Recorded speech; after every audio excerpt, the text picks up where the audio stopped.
تحت عنوان الاستراتيجية التاريخية للعلاقات الكردية العربية. وفق منظور القائد عبد الله أوجلان، نظم حزب الاتحاد الديمقراطي اليوم الملتقى السوري الثاني في صالة الأرض السعيدة في مدينة الرقة.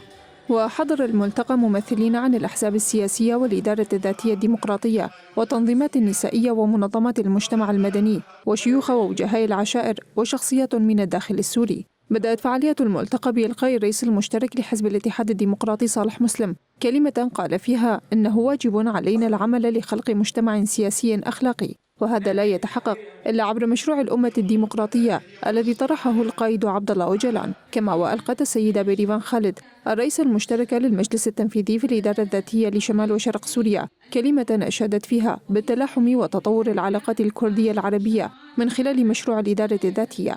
وفي الجلسة الثانية للملتقى تحدثت إلهام أحمد رئيسة الهيئة التنفيذية لمجلس سوريا الديمقراطية عن الدور الاستراتيجي للعلاقات العربية الكردية في حل الأزمة السورية. وعن هذا الموضوع أشارت ميديام دور سياسية من مدينة الرقة إلى أنه هناك من يحاول ضرب وشرخ التلاحم المجتمعي بين شعوب المنطقة ومكوناتها.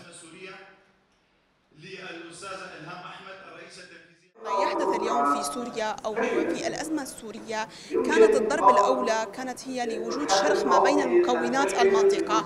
وكيف كان الشرخ؟ كان بدءا من المكون الكردي والعربي الذي يربط هذه المكونين علاقة تاريخية قديمة جدا، ولكن الأنظمة الشوفينية والأنظمة الدكتاتورية والتي جاءت خاصة ما بين الحرب العالمية الأولى والثانية وصولا إلى الدولة العثمانية كانت تريد ضرب مكونات المنطقة وبالتحديد المكون الكردي.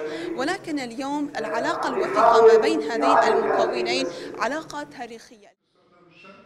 فيما لفت عضو المكتب السياسي لحزب اليسار في سوريا عصمة إبراهيم أن شعوب المنطقة لديها تلاحم وترابط فيما بينها، إلا أن الأنظمة القوموية سعت لتفريق المكونات عن بعضها.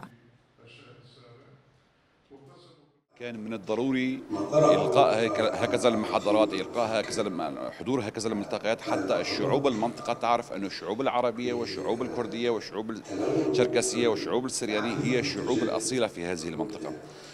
فكان الملتقى غني بالأفكار، غني بالأفكار التاريخية، بأفكار عرفنا أن الشعوب المنطقة هي الشعوب الأصيلة، أما السلطات هي اللي كانت تميز بين الشعوب، السلطات هي كانت تحرض الشعوب على بعضها البعض. هذا واختتم الملتقى بإلقاء بيان دعا عموم الوجهاء وشيوخ العشائر والقبائل والشخصيات السياسية في المنطقة للقيام بدورهم التاريخي نحو البناء وتعزيز مفاهيم العيش المشترك وأخوة الشعوب ووحدة مصيرها، وعد قوات سوريا الديمقراطية ركيزة أمن واستقرار المنطقة. القائد العام لقوات سوريا الديمقراطية الجنرال مضو معتل. وبدأت أعمال الملتقى وفق جلستين ب4 محاور رئيسية شكلت عناوين الملتقى ومفاصل حواره، مستعرضين تاريخ العلاقات الكردية العربية في سوريا وفي الشرق الأوسط